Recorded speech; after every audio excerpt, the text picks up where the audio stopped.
이름을 부르면 이 피점공사. 그날 아침 영진경찰서 112 상원실 출입문에는 종이 한 장이 붙었다. 긴급 지침. 사건 관련자 실명 호명 금지. 무전상 개인명 사용 금지. 기록 작성 시 식별번호로 대체. 확인 질문은 이름이 아닌 공유 사실로 진행. 서도윤은 그 종이를 직접 붙였다. 그는 평소처럼 말이 없었다. 하지만 종이를 붙이는 손은 조금 느렸다. 사람 이름을 부르지 말라는 지침. 경찰서에 이런 지침이 붙는 일은 없었다. 경찰은 이름으로 사람을 찾는다. 실종자 이름, 신고자 이름, 피해자 이름, 용의자 이름. 그 이름이 기록이 되고 기록이 사건이 된다. 그런데 이번 사건에서 이름은 기록이 아니라 문이었다. 부르면 열린다. 열리면 누군가 문 밖에 선다.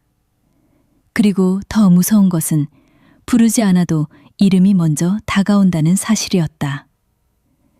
긴급 지침이 붙은 종이 아래쪽이 천천히 젖기 시작했다. 잉크가 흐른 것도 아니고 벽에서 물이 샌 것도 아니었다. 마른 종이 안쪽에서 물기가 올라왔다. 실명 호명 금지라는 글자 아래에 작은 글씨가 생겼다. 그럼 내가 부를게. 서도윤은 그 글씨를 손바닥으로 가렸다. 누군가 읽기 전에, 누군가 대답하기 전에. 하지만 이미 상황실 안의 모든 전화기 액정이 한 번씩 켜졌다. 발신자 없음, 내용 없음. 다만 통화 대기 화면마다 서로 다른 이름의 첫 글자가 떠 있었다. 누구의 첫 글자인지 알 수 없었다. 그러나 그 첫 글자들은 모두 사람처럼 기다리고 있었다. 오늘부터 이 사건은 이름으로 부르지 않는다. 네. 팀장님, 사건명은 어떻게 처리합니까? 영진 1302 미확인 문 현상. 사람 이름이 포함된 기존 녹취 파일은요?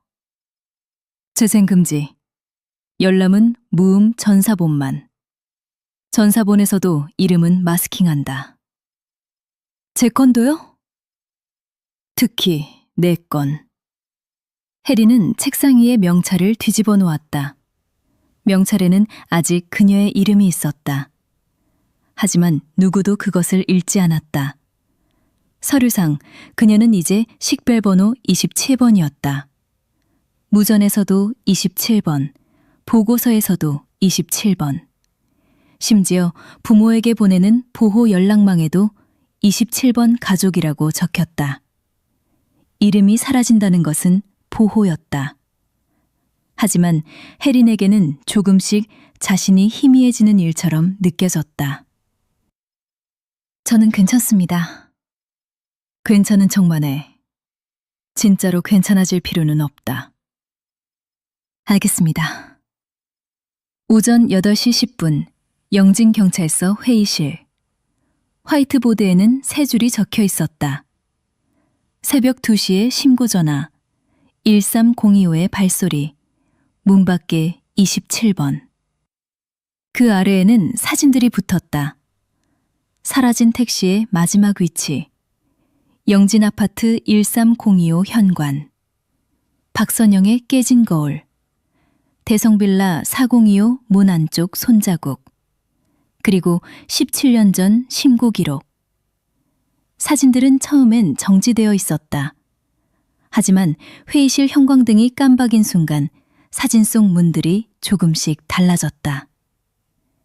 택시 블랙박스 마지막 화면의 뒷좌석 문, 영진 아파트 1302호 현관문, 박선영의 깨진 거울 속 문, 대성빌라 402호 문.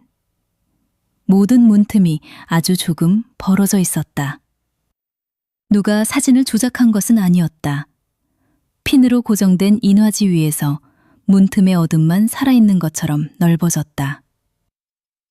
팀장님, 사진이 변합니다. 직접 보지 마. 설명만 해. 문틈이 열립니다. 내장 모두요. 문은 사진 안에서도 열려요. 사진 변형 현상으로 기록한다. 사진 변형 현상. 말은 건조했다. 그러나 그 건조한 말 덕분에 사람들은 비명을 지르지 않았다. 비현실이 방 안으로 들어올수록 현실의 말은 더 짧아져야 했다. 모든 사진은 현실적이었다. 카메라가 찍은 것, 기록실에서 꺼낸 것, 현장에서 채취한 것. 하지만 사진 속에 남은 것은 현실만으로 설명되지 않았다. 현실 자료부터 정리한다. 첫 번째, 실종 택시기사 김만수. 마지막 콜 위치는 영진 아파트 103동 인근입니다. 차량은 발견됐지만 운전자는 미발견입니다. 차량 내부 혈흔 없음. 몸싸움 흔적 없음. 블랙박스는 사건 시각부터 비어 있었고요. 두 번째, 1202호 주민 박선영 신고. 1302호는 공실로 확인됐지만 신고자는 위층 발소리와 화장실 내 미확인 현상을 진술했습니다. 아이는 구조됐고 현장에는 물기와 거울 파손만 남았습니다. 과학수사 결과 외부 침입 흔적은 없습니다. 세 번째, 대성빌라 402호. 27번 가족 주거지입니다. 현장 경찰 도착 당시 복도에는 인물 없음. 다만 보디캠의 젖은 발자국과 문패 변경이 기록됐습니다. 문패 변경은 조작 가능성 있나? 영상 원본 확인했습니다. 프레임 끊김 없습니다. 반사나 노이즈로 보기 어렵습니다. 그럼 조작 가능성 낮음. 비현실로 분류하지 않고요? 비현실이라고 부르는 순간 수사에서 빠진다. 우리는 설명 불가 증거라고 부른다.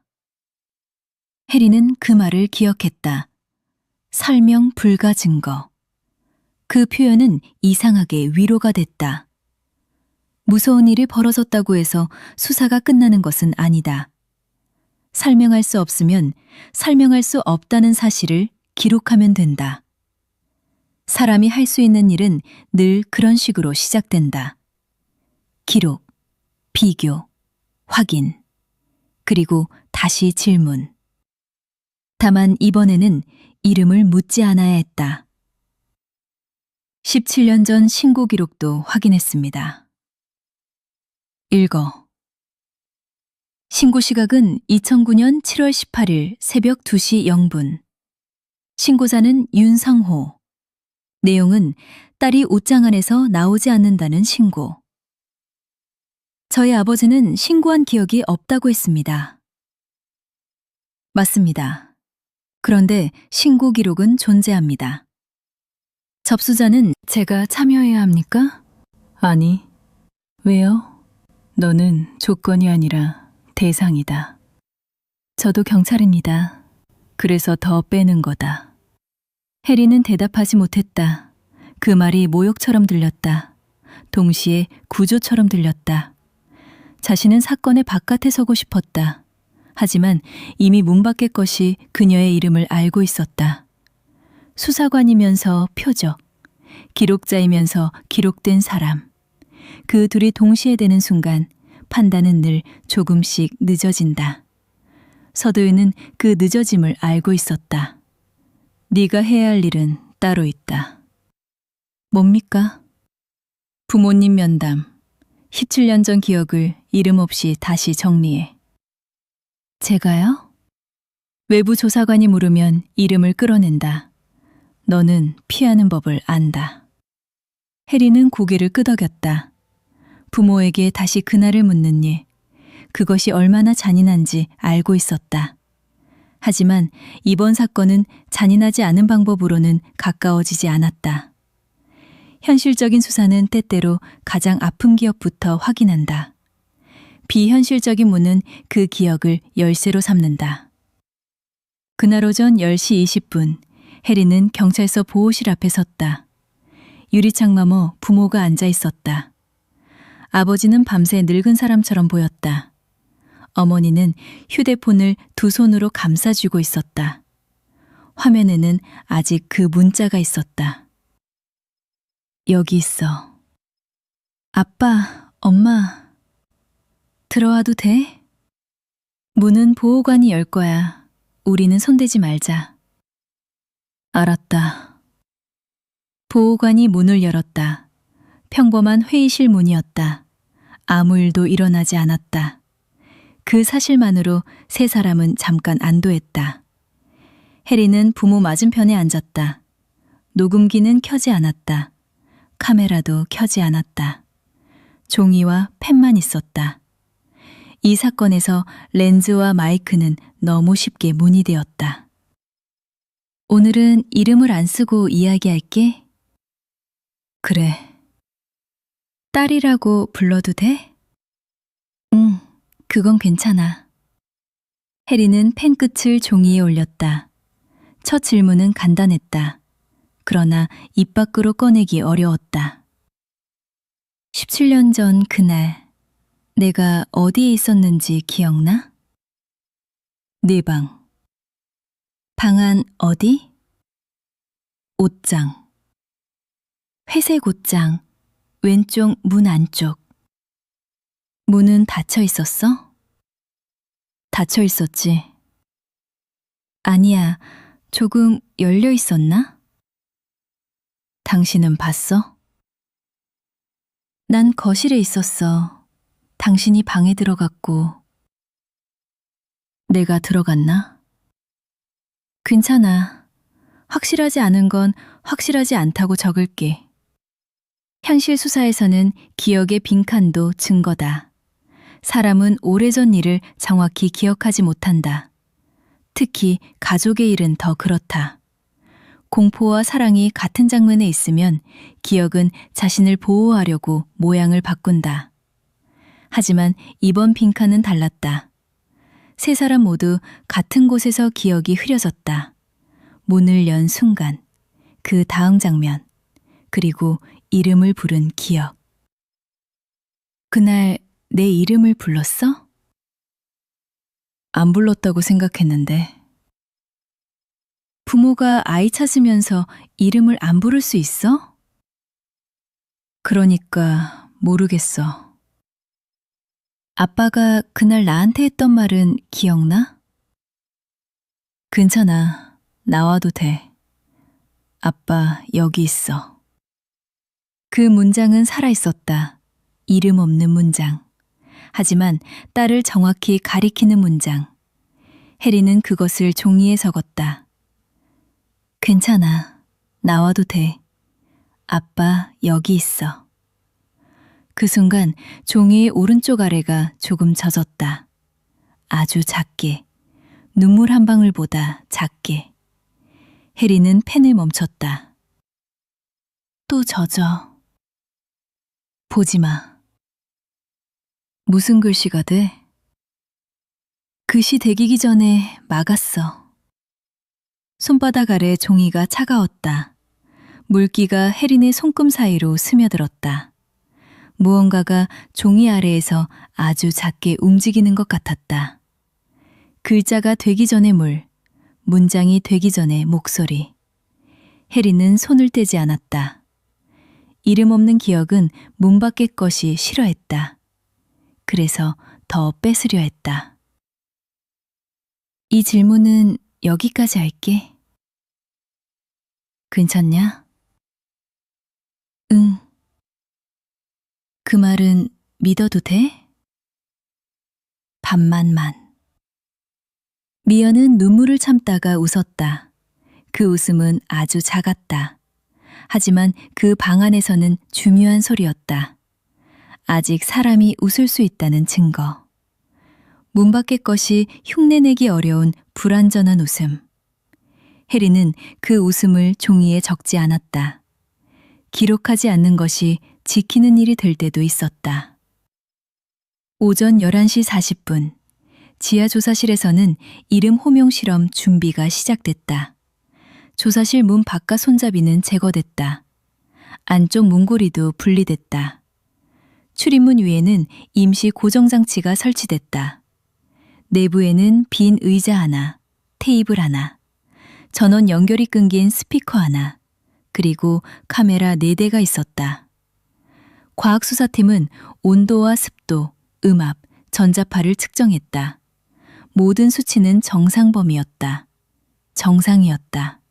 그래서 더 불길했다. 카메라 정상, 열화상 정상, 내부 온도 21.4도, 습도 43%. 스피커 전원 차단 완료. 녹음 장비는 외부에서만 작동. 온도 19.8도, 습도 51%로 상승 중입니다. 상만으로도 반응해요. 이름 전체가 아니라 방향을 찾는 거다. 조사실 문 아래에서 물기가 번졌다. 아주 얇은 선이었다. 문 안쪽에서 나온 것이 아니라 문이라는 두께 자체에서 나온 것처럼 보였다. 과학수사팀의 카메라가 확대했다. 물기 속에 먼지가 없었다. 그 물은 어느 바닥에도 있었던 적이 없는 물이었다. 서도윤은 3번째 실험을 중단하려 했다. 그 순간 전원이 끊긴 스피커에서 목소리가 흘러나왔다. 왜 멈춰? 스피커 전원 차단됐었습니다. 케이블도 분리돼 있습니다. 모두 후퇴. 이름 실험하잖아. 듣지 마세요. 듣지 마세요. 대답 금지. 모니터 속 조사실 문이 조금씩 변했다. 회색 철문이 낡은 아파트 현관문처럼 보이기 시작했다. 문 가운데에 없던 문렌즈가 생겼다. 문렌즈 안은 검었다. 그 검은 렌즈가 모니터실을 보고 있었다. 해리는 눈을 돌리고 싶었다. 그러나 수사관으로서 화면을 봐야 했다. 그 작은 갈등을 문 밖의 것이 알아차린 듯했다. 이 봐야 하잖아. 기록만 봐. 카메라 끄지 마. 직접 보지 말고 수치만 읽어. 온도 16도, 습도 78%, 문 표면에 결로 발생. 문 안쪽 음압 변화 있습니다. 안에서 누가 말하려는 것 같습니다. 내용 확인되나? 확인됩니다. 조사실 안에서 어린아이의 목소리가 들렸다. 남자아이도 아니고 여자아이도 아닌 것처럼 얇은 목소리. 아직 이름이 붙기 전에 목소리 같았다.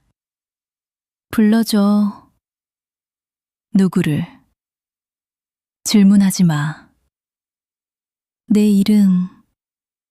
모니터실의 모든 사람이 입을 닫았다. 누군가 모르는 이름을 부를 수는 없다.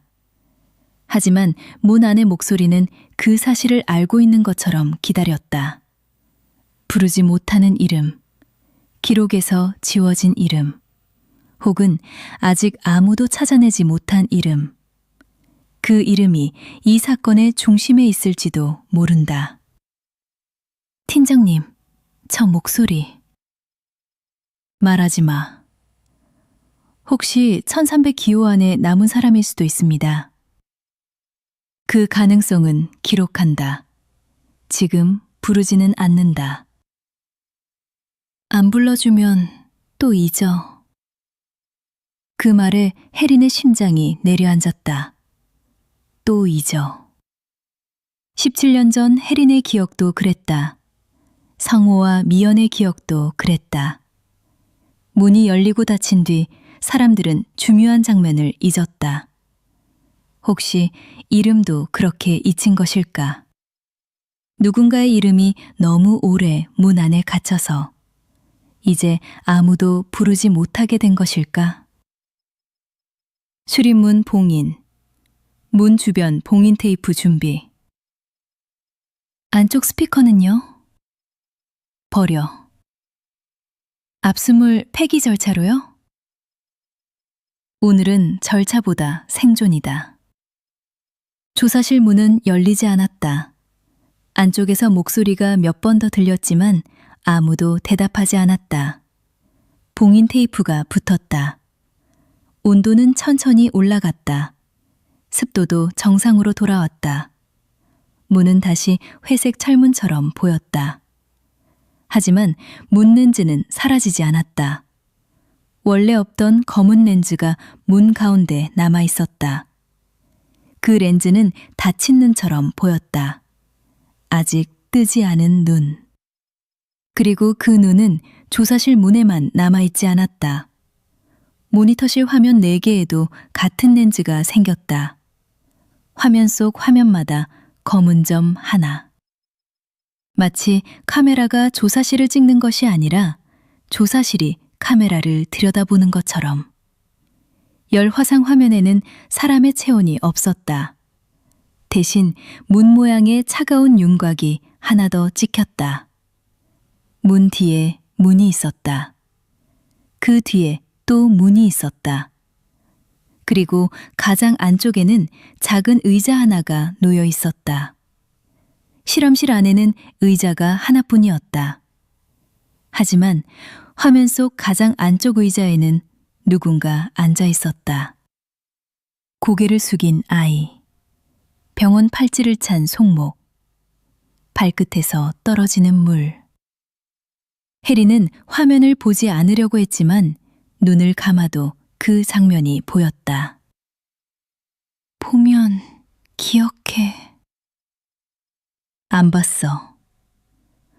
눈 말고도 보는 데가 있잖아. 오후 1시 15분, 퇴직 상황요원 최은정의 주소가 확인됐다. 영진구 외곽의 작은 빌라. 서도윤은 직접 가기로 했다. 혜린도 동행을 요청했다. 이번에도 서도윤은 바로 허락하지 않았다. 안 된다. 17년 전 제 신고를 받은 사람입니다. 그래서 더 안 된다. 저는 현장에서 보고 판단해야 합니다. 너는 현장에서 반응할 가능성이 가장 높다.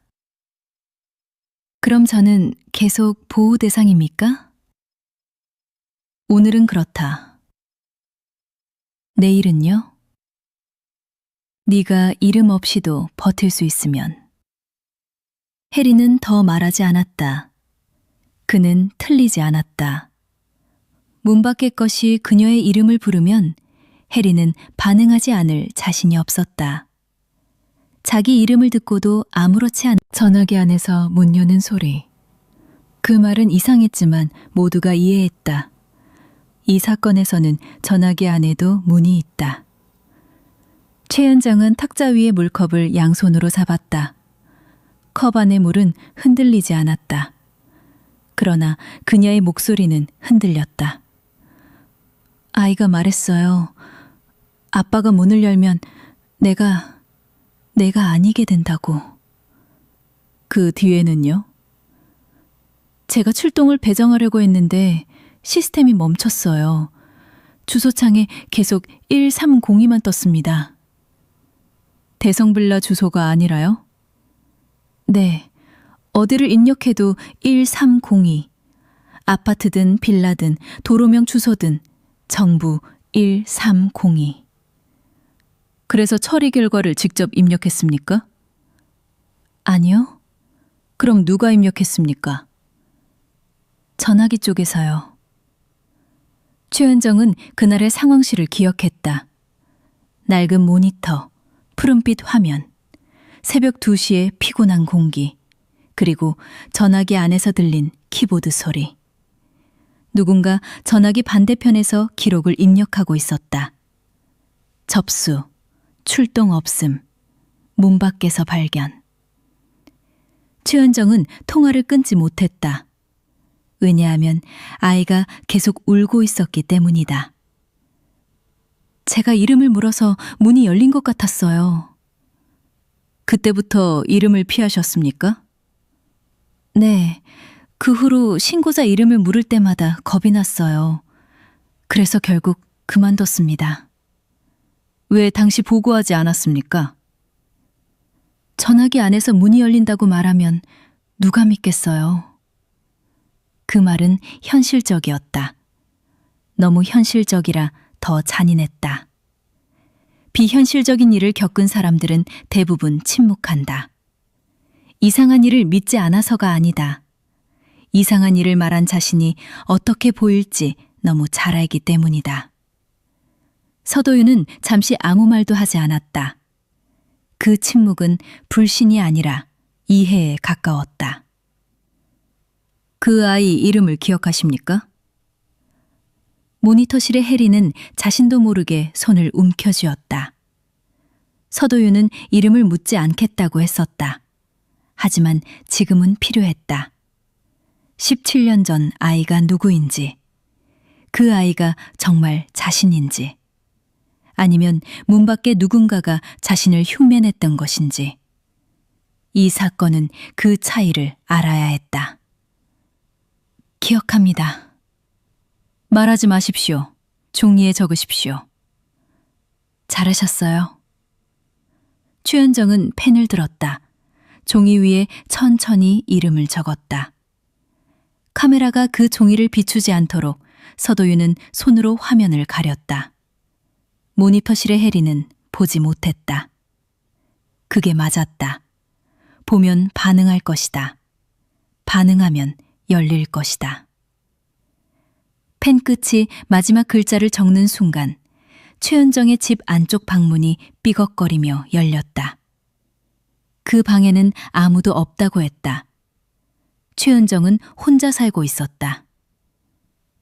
안쪽 방 확인하겠습니다. 문 열지 마. 또 왔어요. 전에 온 적 있습니까? 제가 그 이름을 생각할 때마다요. 방문 안쪽은 어두웠다. 정오가 지난 시간이었다. 거실에는 햇빛이 들어오고 있었다. 그런데 방문 안쪽만 밤처럼 검었다. 그리고 어둠 속에서 어린아이의 숨소리가 들렸다. 최은정은 종이를 접어 서도윤에게 건넸다. 그의 손이 종이를 받는 순간 방문 안쪽에서 목소리가 들렸다. 불러줘. 아무도 대답하지 마. 내 이름을 부르면 나갈 수 있어. 미안해. 사과하지 마십시오. 팀장님, 현장 철수해야 합니다. 천천히. 문은 우리가 연다. 저 방문은 보지 마. 그들은 최은정의 집에서 나왔다. 방문은 더 열리지 않았다. 하지만 문틈 아래로 젖은 발자국 하나가 나와 있었다. 작은 발자국. 혜린의 화장실 앞에서 보았던 것과 같은 크기였다. 서도윤은 그 발자국을 사진으로 찍지 않았다. 카메라를 들면 그것은 더 가까워질 것 같았다.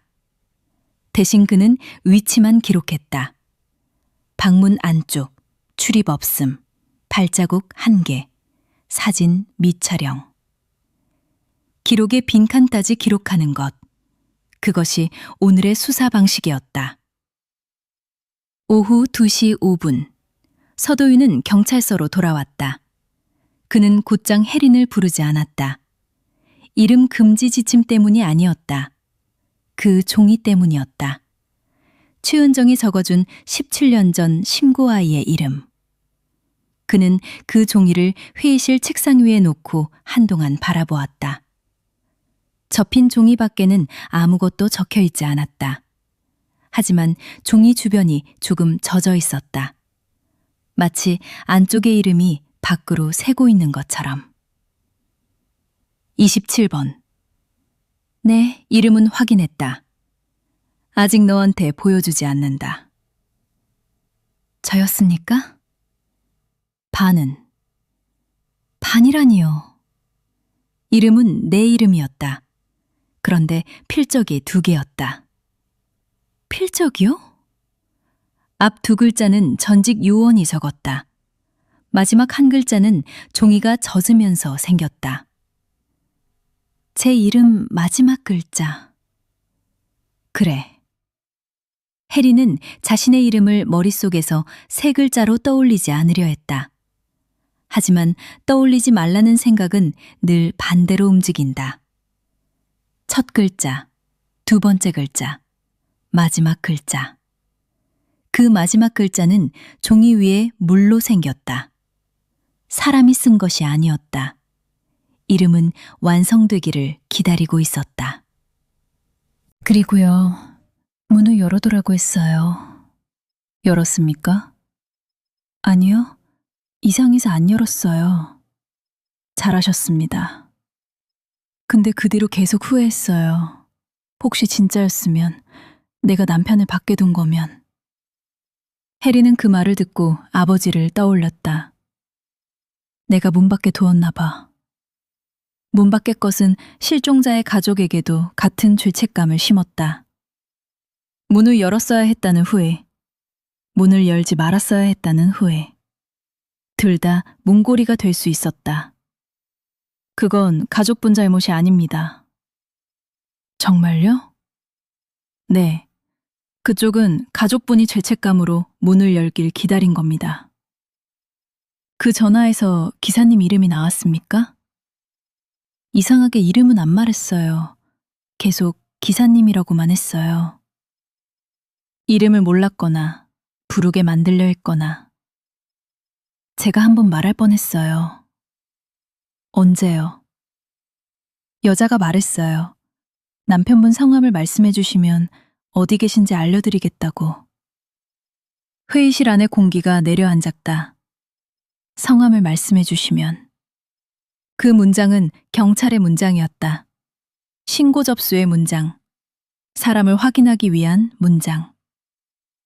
하지만 문 밖의 것은 그 문장을 훔쳐서 미끼로 썼다. 이름을 말하면 위치를 알려주겠다고. 이름을 말하면 사람을 돌려주겠다고. 이름을 말하면 문을 열어주겠다고. 말했습니까? 못했어요. 목소리가 안 나왔어요. 그게 살린 겁니다. 누구를요? 아마 가족분을요. 그 순간 회의실 문 밖에서 누군가 아주 작게 말했다. 여보. 실종자의 아내는 그대로 굳었다. 대답하지 마십시오. 여보, 나왔어. 그녀는 입술을 막고 울음을 삼켰다. 보지 마세요. 이름도 부르지 마세요. 내 이름 잊었어? 실종자의 아내는 몸을 떨었다. 사람은 사랑하는 사람의 목소리를 잊지 않는다. 죽어도, 사라져도, 화가 나도, 미워해도. 그 목소리만은 어딘가에 남아있다. 문 밖의 것은 그 남은 것을 정확히 골라냈다. 전원 시선 아래 문 확인 금지. 회의실 앞 미확인 음성 발생, 실명 호명 금지, 문 개방 금지. 문만 열어줘. 당신은 문 밖에 없어. 그럼 어디 있는데? 여기 있어. 그 말은 혜린이 부모에게 보냈던 문장과 같았다. 여기 있어. 장소를 말하는 문장이 아니라 존재를 붙잡는 문장. 문 밖의 목소리가 한 박자 멈췄다. 그 멈춤은 짧았지만 충분했다. 서도윤은 회의실 문과 반대쪽 비상문을 확인했다. 하지만 비상문 위에도 물기가 생기고 있었다. 글씨가 되기 전에 물, 문장이 되기 전에 의도. 이동하지 않는다. 지금 움직이면 다른 문으로 간다. 회의실 안에서 버팁니다. 맞아. 내 이름 불러줘. 싫어. 부부인데. 그래서 안 불러. 그 말은 강했다. 사랑해서 부르지 않는 이름. 기억해서 말하지 않는 이름. 문 밖의 것은 잠깐 방향을 잃었다. 문 너머 목소리가 낮게 갈라졌다. 그것은 더 이상 택시기사의 목소리만은 아니었다. 여러 목소리가 섞였다. 택시기사, 어린아이, 윤혜린, 박선영의 아들, 그리고 아직 모르는 누군가. 이름을 부르면 열려. 그래서 안 부른다. 안 부르면 잊혀. 잊지 않고 안 부를 거야. 회의실 문 아래 물기가 멈췄다. 목소리는 더 이상 가까워지지 않았다. 대신 문 밖에서 작은 물건이 떨어지는 소리가 났다. 종이였다. 문틈 아래로 젖은 영수증 한 장이 밀려 들어왔다. 택시 영수증. 날짜는 사건 당일. 시간은 새벽 2시. 목적지는 영진 아파트 1302호. 승객명 칸은 비어 있었다. 하지만 그 빈칸에 물기가 번지며 글자가 생기려 했다. 보지 마세요. 증거 봉투. 가져오겠습니다. 아니, 여기서 봉투만 덮어. 손으로 들지 마. 증거를 만지지 않는 수사. 이름을 부르지 않는 확인. 문을 열지 않는 현장 대응. 모든 것이 기존 절차와 달라졌다. 그러나 그 달라진 절차는 점점 더 정확해지고 있었다. 문 밖의 것은 빠른 손과 빠른 입을 노렸다. 그렇다면 살아남는 방법은 느리게 하는 것이다. 느리게 보고, 느리게 묻고, 느리게 믿고. 문을 열기 전에 자신이 왜 열려고 하는지 확인하는 것. 촬영할까요? 렌즈 쓰지 마세요. 알았다. 그들은 글씨를 눈으로만 확인했다. 종이에 옮겨 적지도 않았다. 벽의 물글씨는 혜린이 바라보는 동안 조금씩 이어졌다. 부르면, 부르면, 부르면. 같은 말이 아래로 반복됐다. 마치 누군가 글자를 쓰는 법을 배우는 것처럼. 27번, 12층과 13층 사이 계단참에서 미확인 물글씨 확인. 내용은 제목 문장 반복입니다. 직접 호명 있나? 아직 없습니다. 13층 복도 진입 전 확인 질문. 오늘은 닫는 날. 살아서 넘기는 날. 혜리는 13층 문을 밀지 않았다. 중년 형사가 장갑을 끼고 문을 조금 열었다. 복도에는 아무도 없었다. 1302호 문은 닫혀 있었다. 평범한 회색 현관문. 그 앞에는 경찰 통제선이 아직 붙어 있었다. 문패도 1302. 그 숫자는 원래 그곳에 있어야 했다. 그런데 혜리는 이상하게 그것이 가장 비현실적으로 느껴졌다. 있어야 할 곳에 있는 1302.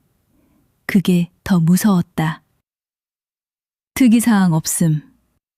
엘리베이터 13층 정지 상태입니다. 호출하지 마세요. 엘리베이터 문의 숫자는 13을 가리키고 있었다. 아파트에는 13층이 있었다. 하지만 영진 아파트 주민들은 오래전부터 13층을 잘 누르지 않았다. 엘리베이터 버튼 13은 유난히 달아있지 않았다. 이유는 아무도 정확히 몰랐다. 그냥 꺼림칙해서. 그냥 어릴 때부터 그렇게 들어서. 그런 이유들이 오래 쌓이면 건물은 어떤 층을 기억하지 않는 척한다. 신고자는 여기서 자기 이름을 들었다고 했습니다. 안내방송 오류 가능성은? 관리사무소 확인 결과 이름 안내 기능은 없습니다. 이름을 아는 쪽은 엘리베이터가 아니에요. 그때 엘리베이터 문 안쪽에서 안내 음성이 들렸다. 기계음은 아니었다. 젊은 여성의 목소리. 너무 익숙한 목소리. 13층입니다. 혜리는 몸이 굳었지만 대답하지 않았다. 문이 열립니다. 뒤로. 엘리베이터 내부에서 27번 음성 추정 안내 발생. 엘리베이터 문에서 물러나. 1302호도 보지 마. 엘리베이터 문은 열리지 않았다. 하지만 문틈에서 빛이 새어 나왔다. 엘리베이터 내부 조명과 다른 빛이었다. 안쪽에는 좁은 승강기가 아니라 긴 복도가 있는 것처럼 보였다. 그 복도 끝에 작은 아이가 서 있었다. 얼굴은 보이지 않았다. 아이는 고개를 숙인 채 말했다. 이번엔 내 이름이야? 누구야? 질문하지 마. 아무도 안 물어봐. 해리는 입을 다물었다. 질문은 이름을 부르는 길로 이어진다. 누구냐고 묻고 이름을 말해달라고 하고 확인을 위해 한 번 더 부른다. 그 절차가 문을 연다. 그렇다면 지금은 묻지 않아야 했다. 하지만 수사관으로서 묻지 않는 일은 고통이었다. 아이의 목소리는 그 고통을 알고 있었다. 내 이름을 찾아줘. 오늘은 안 불러. 그럼 또 다쳐. 살아 있어야 찾아. 엘리베이터 안쪽 빛이 흔들렸다. 아이의 발 아래 물기가 번졌다. 그리고 아주 잠깐 해리는 그 아이의 손목을 보았다. 손목에는 작은 병원 팔찌가 있었다. 흰색 팔찌. 그 위에 이름이 적혀 있었다. 하지만 이름은 글자처럼 보이지 않았다. 물속에서 떠오르는 입모양처럼 보였다. 첫 글자가 만들어질 때마다 엘리베이터 벽이 안쪽으로 밀렸다. 좁은 승강기 안이 병원복도로 바뀌고 병원복도는 다시 영진 아파트 13층 복도로 바뀌고 13층 복도 끝에는 1302호 문이 있었다. 문 앞에는 작은 신발 한 켤레가 놓여 있었다. 아이의 신발. 왼쪽 신발은 젖어 있었고 오른쪽 신발은 말라 있었다. 한쪽은 문 안에 있었고 한쪽은 문 밖에 있었던 것처럼. 한 글자만 더 보면 돼. 안 봐. 나를 찾는다며. 지금은 구조가 아니라 유인이다. 둘 다일 수도 있어요. 그래서 더 나가야 해. 해리는 보지 않으려고 눈을 감았다. 하지만 눈을 감기 직전 첫 글자 하나를 보았다. 한. 말하지 마. 문틈 넓어집니다. 27번. 본 글자를 버려. 기억하지 마. 기억하지 않습니다. 거짓말. 엘리베이터 내부에서 물방울이 떨어졌다. 문은 아직 닫혀 있었다. 하지만 안쪽의 복도는 점점 넓어졌다. 현실의 승강기가 비현실의 복도로 바뀌는 중이었다. 중년 형사가 혜린의 어깨를 잡아 뒤로 끌었다. 젊은 여성 경찰은 계단문을 열어 퇴로를 확보했다. 이번에는 문을 여는 일이 필요했다. 모든 문이 위험한 것은 아니었다. 문을 왜 여는지가 중요했다. 도망치려고 여는 문, 확인하려고 여는 문, 부름에 대답하려고 여는 문. 그 차이를 구분해야 했다. 퇴로 확보했습니다. 천천히 뒤로. 아이 팔찌에 글자가 있었습니다. 지금 말하지. 6건의 기록이 화면에 떴다. 이름 칸은 검은 막대로 가려졌다. 나이, 성별, 이송시간, 증상, 주소 일부. 그중 하나가 혜린의 시선을 붙잡았다. 나이 13세. 이송시간 새벽 2시 17분. 증상 저체온. 주소 영진 아파트 103동. 비구 현관앞 발견. 현관앞? 1302 호냐. 호수는 가려져 있습니다. 요청하면 열람 가능합니다. 아직 열지 마. 호수를 확인해야 연결됩니다. 알아. 그래서 확인 방법을 바꾼다. 호수도 이름처럼 문이 될 수 있었다. 130이라는 숫자는 이미 너무 많은 것을 열었다. 서도윤은 관리사무소 옛 입주 기록을 먼저 확인하라고 지시했다. 병원 기록의 호수를 직접 열람하기 전 다른 자료로 교차 확인하는 방식. 현실 수사의 기본. 하나의 위험한 증거를 바로 열지 않고 주변 증거로 압박해 들어가는 것. 2009년 7월 기준 영진아파트 103동 1302호 세대주는 공란입니다. 공실? 공실 처리 전 마지막 세대주는 2008년 사망자입니다. 가족관계. 배우자 없음, 보호대상 미성년자 1명 기록 있습니다. 이름칸은 열람하지 않았습니다. 에이. 회의실 형광등이 한 번 깜박였다. 누군가 A라고 부른 것에 반응한 것처럼. 혜리는 입을 다물었다. 기호도 오래 쓰면 이름이 된다. 이제 그것마저 조심해야 했다. 미확인 대상이라고만 부른다. 네. 팀장님. 뭐야? 가려둔 이름칸이 자동으로 열립니다. 화면 꺼. 안 꺼집니다. 모니터 화면에 검은 막대가 천천히 녹았다. 먹물처럼 흘러내렸다. 그 아래 이름이 드러나려 했다. 첫 글자. 혜린이 엘리베이터에서 봤던 글자. 한. 혜린은 바로 눈을 감았다. 하지만 이미 회의실에 있던 누군가가 숨을 삼켰다. 그 작은 반응만으로 문 밖의 것은 충분했던 것 같다.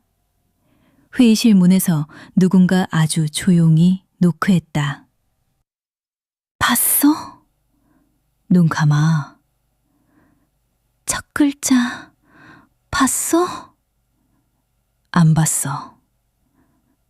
거짓말.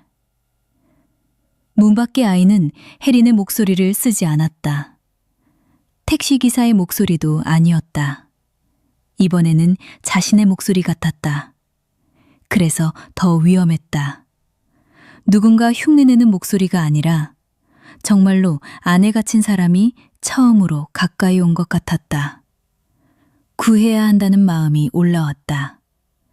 그 마음은 이름보다 더 위험한 문고리였다. 구하려는 생각도 멈춰. 그게 됩니까? 안 된다. 그래도 늦춰. 나는 여기 있어. 혜린의 입술이 본능적으로 움직이려 했다. 네, 문장이 아니다. 여기 있어. 그 문장은 혜린과 가족을 살렸다. 그런데 이제 문 밖의 것이 그 문장마저 쓰고 있었다. 안전한 말도 반복되면 빼앗길 수 있다. 혜린은 입을 닫고 손바닥을 꽉 쥐었다. 서도윤은 눈을 감은 채 책상 위 종이를 더듬었다. 그는 최은정이 적어준 접힌 종이를 찾았다. 그리고 그 위에 손을 올렸다. 우리는 이름을 지금 부르지 않는다. 왜? 부르면 네가 나오는지 다른 게 나오는지 아직 모른다. 나는 나야. 혜리는 눈을 감은 채 그 말을 아프게 들었다. 그걸 확인하기 전까지는 안 부른다. 문 밖이 조용해졌다. 아이의 숨소리도 사라졌다. 회의실 문 아래 물기는 더 이상 늘어나지 않았다. 하지만 모니터 화면은 아직 켜져 있었다. 검은 막대가 녹아내린 이름칸. 그 이름을 보지 않기 위해 모두가 눈을 감고 있었다. 현실적인 해결책은 웃을 만큼 단순했다. 전원을 뽑는 것. 하지만 누군가 눈을 떠야 했다. 서도윤은 손을 뻗어 모니터 뒤 전원선을 더듬었다. 그의 손이 선에 닿는 순간 문 밖의 아이가 다시 말했다. 끄면 또 잊어. 안 잊는다. 이름도 모르면서? 이름 말고도 남길 게 있다. 전원이 꺼졌다. 회의실은 어두워졌다. 모니터 화면이 사라지자 문 밖의 목소리도 사라졌다. 누구도 바로 눈을 뜨지 않았다. 사라진 것이 정말 사라졌는지 확인하고 싶은 마음이 있었지만 아무도 서두르지 않았다. 잠시 뒤 서도윤이 낮게 말했다. 눈 뜨지 말고 각자 기억나는 사실만 말한다. 이름 제외. 2009년 7월 13세 여성 저채온 새벽 2시 17분 영진아파트 103동 보호대상 미성년자 세대주 사망 1302호 가능성 높음 병원 발지 첫 글자 하나. 하지만 지금 말하지 않겠습니다. 좋아. 이름 없이 충분하다. 그 순간 해리는 깨달았다. 사람을 잊지 않는 방법은 이름을 계속 부르는 것만이 아니다. 날짜를 기억하는 것, 나이를 기억하는 것, 그날의 온도를 기억하는 것, 어디서 발견됐는지 기억하는 것, 누가 늦었고, 누가 두려워했고, 누가 밤 9시 사건팀은 미확인 대상의 이름을 직접 보지 않고 보관하기로 결정했다. 이름은 3겹의 봉투에 넣었다. 첫 번째 봉투에는 날짜만 적었다. 두 번째 봉투에는 사건 번호만 적었다. 세 번째 봉투에는 아무것도 적지 않았다. 서도윤은 그 봉투를 금고에 넣었다. 금고에는 비밀번호가 있었다. 숫자 6자리. 그는 혜린에게 보이지 않게 입력했다. 금고문이 닫혔다. 그 순간 금고 안에서 어린아이의 목소리가 들렸다. 또 닫았네. 안전하게 보관하는 거다. 나를? 팀장님, 대답하지 마. 내 이름을 보관하면 나도 보관되는 거야? 그 질문은 누구에게 하는지 알 수 없었다. 경찰에게, 혜린에게, 혹은 자기 자신에게. 금고는 차갑게 닫혀 있었다. 하지만 목소리는 금고 안에 갇힌 것처럼 들렸다. 그것이 진짜 아이라면 그들은 또 한 번 문을 닫은 것이다. 그것이 문 밖의 것이라면 그들은 겨우 막은 것이다. 둘 중 어느 쪽인지 모르는 상태가 이 사건의 가장 잔인한 부분이었다. 살아서 다음 날로 넘긴다. 살아서 다음 날로 넘긴다. 그럼 나는? 아무도 대답하지 않았다. 대답하지 않는 것이 잔인했다. 하지만 대답하는 것은 더 위험했다. 그날 밤 10시 12분, 혜리는 퇴근하지 않았다. 퇴근할 집이 있어도 집으로 가는 문을 믿을 수 없었다. 그녀는 상황실 한쪽 휴게실에서 잠깐 눈을 붙이기로 했다. 휴게실 문은 열어둔 채였다. 문을 닫고 자는 것이 이제는 더 무서웠다. 의자에 기대 눈을 감자 아주 오래된 기억이 떠올랐다. 13살, 회색 옷장, 아버지와 다툰 날, 안에서 울다가 잠이 든 자신. 그리고 누군가 문 밖에서 말했다. 괜찮아, 나와도 돼. 아빠 여기 있어. 그 목소리는 아버지였다. 분명히 아버지였다. 그런데 기억의 가장자리에서 다른 목소리가 겹쳤다. 내 이름도 불러줘. 혜리는 눈을 떴다. 휴게실 천장은 평범했다. 형광등은 꺼져 있었다. 문은 열려 있었다. 복도에는 아무도 없었다. 하지만 그녀의 손안에 무언가가 있었다. 작은 종이 팔찌, 병원에서 쓰는 흰색 팔찌. 그 위에는 이름이 적혀 있어야 했다. 하지만 이름 부분은 물에 번져 있었다. 첫 글자만 남아 있었다. 한. 그리고 그 뒤에는 세 글자가 아니라 문장이 있었다. 부르면 열린다. 언제 들어온 거야? 문 열어뒀잖아. 해리는 휴게실 문을 바라보았다. 문은 열려 있었다. 열려 있으면 안전할 거라고 생각했다. 닫힌 문만 위험하다고 생각했다. 하지만 문은 닫혀 있어야만 문이 아니다. 열린 문도 문이다. 열린 채로 기다리는 문도 있다. 27번 휴게실 미확인 물품 발견. 문 개방 상태에서 접근 흔적 있습니다. 움직이지 마. 손에 든 건 보지 말고 내려놔. 이미 봤습니다. 이름 봤나? 첫 글자만요. 두 번째도 볼래? 문방 목소리 무시. 팔찌를 뒤집어. 뒤집었습니다. 팔찌 뒷면에는 이름 대신 숫자가 있었다. 1302. 그 숫자 아래 작은 글씨가 있었다. 새벽 2시 17분. 그리고 더 작은 글씨. 문 밖에서 발견. 해리는 그 글씨를 보는 순간 아이가 진짜였을지도 모른다고 생각했다. 문 밖의 것이 만든 미끼가 아니라 정말로 오랫동안 이름을 잃고 있던 사람. 그 생각은 너무 위험했고 너무 인간적이었다. 이름을 부르면 구할 수 있어. 거짓말일 수도 있어. 진짜일 수도 있고. 그 말이 가장 잔인했다. 진짜일 수도 있고. 사람은 거짓말보다 가능성에 더 쉽게 무너진다. 혹시 살릴 수 있다면, 혹시 이번만은 열어야 한다면, 혹시 이름을 부르는 것이 구조라면. 그 혹시가 문골이었다.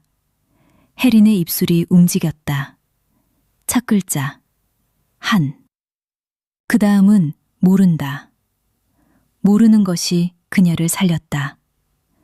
그 순간 서도윤이 휴게실 앞에 도착했다. 27번 확인 질문. 하세요. 내가 오늘 내게 금지한 것. 궁금해하지 말 것. 내가 네 부모님께 한 말. 오늘은 닫으십시오. 지금 우리가 해야 할 일.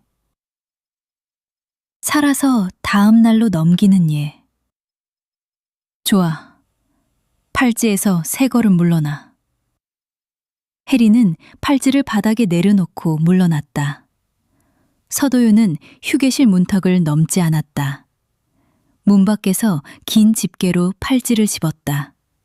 증거 봉투 안에 넣었다. 봉투에는 아무것도 적지 않았다. 해리는 그 모습을 보며 깨달았다. 오늘 그들은 이름을 얻지 못했다. 하지만 방법을 얻었다. 이름 없이도 사람을 잊지 않는 방법. 문을 열지 않고도 구조를 준비하는 방법. 문 밖의 것이 원하는 속도를 따라가지 않는 방법. 그것은 완벽한 승리가 아니었다. 하지만 패배도 아니었다. 팀장님. 말해. 언젠가는 불러야 하겠죠? 그래. 그때는요? 그때는 문을 닫을 방법까지 준비하고 부른다. 휴게실 문 밖의 어둠이 조금 흔들렸다. 그 안에서 어린아이의 목소리가 마지막으로 들렸다. 준비되면